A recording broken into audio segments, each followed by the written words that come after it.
Hey guys, in this video I'm just going to show how to recall your email if you have sent accidentally to someone, the recipients. How I am going to recall and how I am going to replace, how should replace with a new message. So we can do that in Outlook. So this email, right, just now I had sent to another email test mail. So you need to open the sent email. Before they read, right, you can just recall it. So go to this actions and you need to open and send items and click this actions, click this recall this message, and you have two options: delete unread copies of this message. You can delete that, delete unread copies and replace with a new one. So I'm going to choose the second one. So also I'm just enabling this checkbox.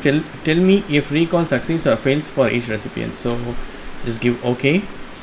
Here I'm gonna choose the subject as well, replace.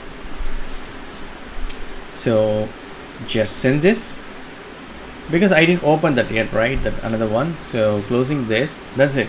This is the way you can recall or replace your existing email message. The recipient should not read that before you send this. That's it.